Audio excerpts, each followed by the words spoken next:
नमस्कार। 4 अगस्त और 18 अगस्त को होने वाली आरएससीईटी परीक्षा की तैयारी के लिए पार्ट 5 का हमारा ये वीडियो है। आरएससीईटी परीक्षा में पास होने के लिए कंटिन्यू तैयारी करते रहिए ताकि आप बहुत ही अच्छे नंबरों से पास हो सकें।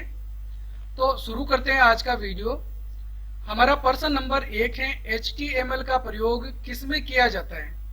डिवाइस ड्राइवर्स हेतु, वेब पेज बनाने हेतु, प्रिंटिंग हेतु या फिर उपयुक्त में से कोई नहीं। तो इसमें सही उत्तर है बी, वेब पेज बनाने हेतु। HTML का प्रयोग वेब पेज बनाने के लिए किया जाता है। इसके अलावा HTML की फुल फॉर्म भी आपको याद रखनी है। HTML की फुल फॉर्म होती है हाइपर टेक्स्ट मार्कअप लैंग्वेज। ठीक है, तो ये एक प्रकार की लैंग्वेज होती है जिसके द्वारा वेब पेज बनाया जाता है। अगला प्रश्न नंबर 2, रिफ्रेश करने हेतु किस कुंजी का प्रयोग करते हैं? F1, F2, F5 या फिर F10। तो रिफ्रेश करने के लिए हम F5 कुंजी का प्रयोग करते हैं, जो कि एक फंक्शन कुंजी होती है। कीबोर्ड में फंक्शन कुंजियों की संख्या 12 होती है, F1 से लेकर F12 तक। अगला प्रश्न नंबर 3 है, निम्न में से कौन सा सर्च इंजन नहीं है? गूगल, याहू, बिंग या फिर क्रोम। तो सर्च इंजन क्या होता है? हम किसी वेबसाइट को अगर सर्च करना चाहते हैं तो उससे संबंधित कुछ शब्द वहां पे अपन लिख के वेबसाइट सर्च कर सकते हैं। तो गूगल, बिंग और याहू जो है वो तीनों ही सर्च इंजन के ऑप्शन है, इसीलिए इसमें सही आंसर होगा डी, क्रोम।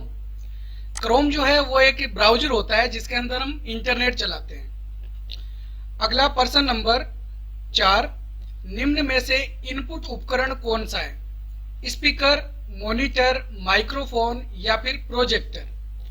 तो देखो, स्पीकर जो है इसके द्वारा हम आवाज सुन सकते हैं, यानी आउटपुट प्राप्त कर सकते हैं। मॉनिटर के द्वारा हमको जो ग्राफिक्स दिखाई देते हैं तो ये भी एक आउटपुट उपकरण होता है, और प्रोजेक्टर भी एक आउटपुट उपकरण है। तो इसमें सही उत्तर होगा सी, माइक्रोफोन। माइक्रोफोन के द्वारा हम क्या कर सकते हैं? आवाज को इनपुट कर सकते हैं। अगर हमको कंप्यूटर में आवाज सेव करके रखना है तो इसके लिए हम माइक्रोफोन का प्रयोग कर सकते हैं। इसके अलावा आपको यह भी ध्यान में रखना है कि जो आउटपुट हमको प्राप्त होता है वो 2 रूपों में प्राप्त होता है, हार्ड कॉपी और सॉफ्ट कॉपी के रूप में।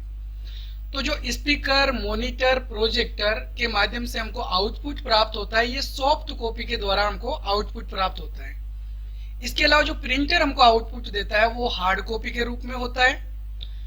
ठीक है, अगला नेक्स्ट प्रश्न नंबर 5, MS पावर पॉइंट 2010 में नई स्लाइड बनाने के लिए प्रयोग किया जाता है? Control N, control D, control T या फिर कंट्रोल M। तो नई स्लाइड लेने के लिए कंट्रोल M कुंजी का हम प्रयोग करते हैं। अगला प्रश्न नंबर 6, निम्न में से क्लाउड स्टोरेज नहीं है? Google drive, hard drive, Microsoft one drive और ड्रॉप बॉक्स। तो क्लाउड स्टोरेज क्या होता है? ऐसा स्टोरेज जो हमको ऑनलाइन मिलता है। तो यहाँ पर Google drive, Microsoft one drive और ड्रॉप बॉक्स क्लाउड स्टोरेज के उदाहरण होते हैं। हार्ड ड्राइव जो है वो हमारे सीपीयू में लगी हुई जो हार्ड डिस्क जिसको हम बोलते हैं वो होती है, तो ये क्लाउड स्टोरेज का उदाहरण नहीं है। अगला प्रश्न नंबर 7, ईमेल भेजते समय यदि ईमेल एड्रेस को निम्न में से किस फील्ड में रखें ताकि प्राप्तकर्ता को ईमेल की प्रति प्राप्त हो लेकिन अन्य प्राप्तकर्ता उक्त ईमेल एड्रेस को नहीं देख पाएंगे? CC, BCC, टू या फिर जंक। तो किस में लिखा जाता है ईमेल एड्रेस ताकि बाकी के जो यूजर्स हैं जिनको ईमेल प्राप्त होगी वो ईमेल ना देख सके? तो वो रखते हैं हम BCC के अंदर। BCC की फुल फॉर्म होती है ब्लाइंड कार्बन कॉपी। तो अगर हम किसी को ईमेल भेज रहे हैं और हम चाहते हैं कि ये लोग आपस में ईमेल नहीं देख पाए कि मेरे अलावा और किस किस को मेल भेजा गया है, तो वो जो ईमेल है वो हम BCC के अंदर टाइप करते हैं। इसके अलावा आपको ध्यान में रखना है कि टू के अंदर भी हमको एक ईमेल लिखना अनिवार्य होता है, और बाकी के जो ईमेल्स हैं वो हम BCC में लिख सकते हैं। BCC की full form blind carbon copy और CC की फुल फॉर्म होती है कार्बन कॉपी। नेक्स्ट प्रश्न नंबर 8, कंप्यूटर से हटाए गए फाइल फोल्डर्स को किसमें अस्थायी रूप से रखा जाता है? कंट्रोल पैनल में, माई कंप्यूटर में, रिसाइकल बिन में या फिर रोम मेमोरी में। तो कंप्यूटर से जो भी फाइल फोल्डर्स हम डिलीट करते हैं वो कहाँ पे सेव होते हैं? रिसाइकल बिन में। रिसाइकल बिन का जो फोल्डर है वो डेस्कटॉप पर बना हुआ होता है। अगला प्रश्न नंबर 9, विंडोज 11 क्या है? Computer game, computer firewall, operating system या फिर कंप्यूटर हार्डवेयर। तो विंडोज 11 क्या है? एक ऑपरेटिंग सिस्टम है, जैसे Windows 7, Windows 10, Windows XP, Android, ये सब ऑपरेटिंग सिस्टम होते हैं। अगला प्रश्न नंबर 10, कैलिबरी क्या है? Font size, font style, alignments या फिर हेडिंग। तो कैलिबरी क्या है कि फॉन्ट स्टाइल है। माइक्रोसॉफ्ट वर्ड जब हम नया ओपन करते हैं तो उसमें जो फॉन्ट ऑलरेडी सिलेक्ट होती है डिफॉल्ट, वो कैलिबरी होती है और फॉन्ट की साइज 11 होती है, ये भी हमको ध्यान में रखना है। अगला प्रश्न नंबर 11, निम्न में से कौन सा रोम मेमोरी का प्रकार नहीं है? पी रोम, ईपी रोम, फ्लैश मेमोरी या इनमें से कोई नहीं। तो रोम का प्रकार कौन नहीं है? फ्लैश मेमोरी नहीं है। फ्लैश मेमोरी हम जो नॉर्मली मेमोरी काम में लेते हैं उस मेमोरी को कहा जाता है जिसके अंदर हम डेटा स्टोर करके रख सकते हैं। इसके अलावा पी रोम और ईपी रोम जो है वो रोम के उदाहरण हैं। पी की फुल फॉर्म है प्रोग्रामेबल रीड ओनली मेमोरी और ईपी रोम की फुल फॉर्म है erasable programmable read only memory. अगला प्रश्न नंबर 12, पीडीएफ की फुल फॉर्म क्या होती है? Processing document file, public document file, portable document file या इनमें से कोई नहीं। तो पीडीएफ की फुल फॉर्म होती है portable document file. PDF file क्या होती है आपको पता होगा, जिसके अंदर हम डॉक्यूमेंट्स को सेव करके रख सकते हैं। एक से ज्यादा पेजों को अगर हम सेव करके रखना चाहते हैं तो पीडीएफ फॉर्मेट में सेव करके रखा जा सकता है। अगला प्रश्न नंबर 13, माइक्रोसॉफ्ट वर्ड 2010 में फाइंड और रिप्लेस टूल किस टैब में मौजूद होते हैं? Home tab, insert tab, page layout tab या फिर रिव्यू टैब। तो फाइंड रिप्लेस वाले जो टूल हैं वो हमको एमएस वर्ड में होम टैब के अंदर मिलते हैं। फाइंड की शॉर्टकट कुंजी याद रखनी, कंट्रोल F होती है और रिप्लेस करने की शॉर्टकट कुंजी कंट्रोल H होती है।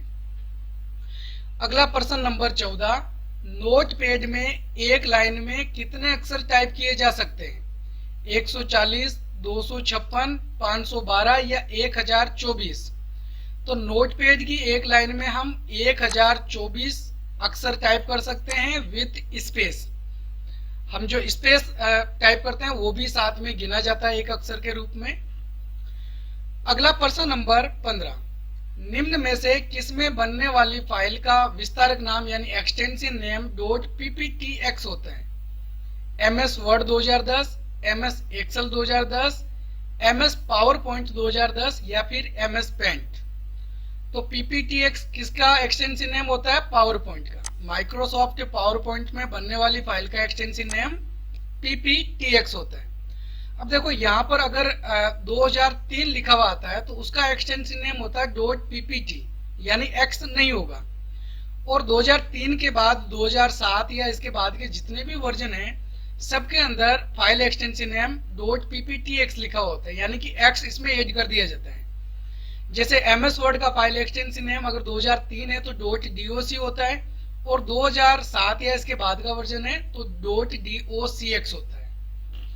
अगला प्रश्न नंबर 16, टेक्स्ट को रेखांकन करने की शॉर्टकट कुंजी क्या है? Control T, control R, control B या फिर कंट्रोल U। तो रेखांकन यानी कि अंडरलाइन करने की शॉर्टकट कुंजी पूछी गई है। अंडरलाइन करने के लिए हम शॉर्टकट कुंजी काम में लेते हैं कंट्रोल प्लस U। तो D इसमें सही आंसर होगा, कंट्रोल U। अगला प्रश्न नंबर 17, कौन सा उपकरण ऑडियो आउटपुट प्रदान करता है? माइक्रोफोन, जॉयस्टिक, स्पीकर या फिर स्कैनर। अभी आपको पहले बताया था ऊपर वाले ऑप्शंस के अंदर कि अगर हमको ऑडियो आउटपुट करना है तो किसका प्रयोग करते हैं? स्पीकर का प्रयोग करते हैं। सी इसमें सही आंसर होगा।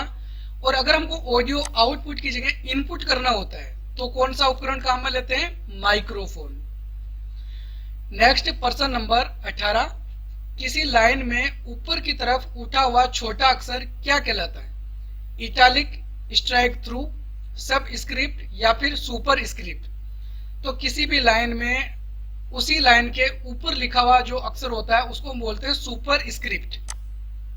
जैसे मान लो अपन को लिखना है एक्स स्क्वायर, तो जो 2 होता है उसको हम लाइन के ऊपर लिखते हैं, तो वो सुपर स्क्रिप्ट होता है।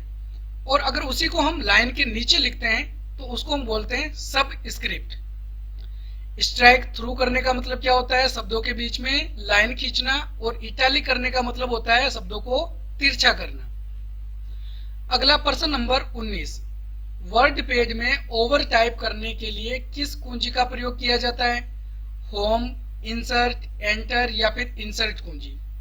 तो ओवर टाइप करने से क्या होता है? कर्सर के राइट साइड के अंदर जो अक्षर होते हैं वो मिटते जाते हैं और उनके ऊपर हम अक्षरों को टाइप करते रहते हैं। तो इसके लिए हम इंसर्ट कुंजी का प्रयोग करते हैं। वर्ड पेज में ओवर टाइप करने के लिए इंसर्ट कुंजी काम में ली जाती है।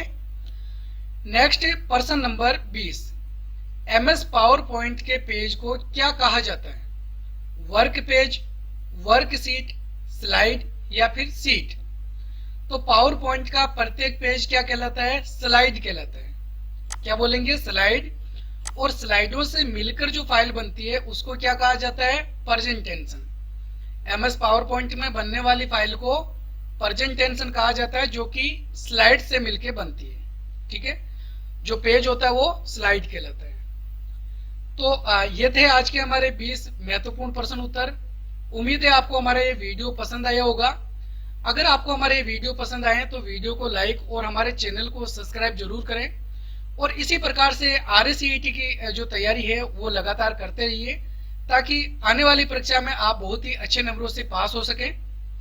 तो मिलेंगे एक और नए वीडियो में, तब तक के लिए जय हिंद, जय भारत।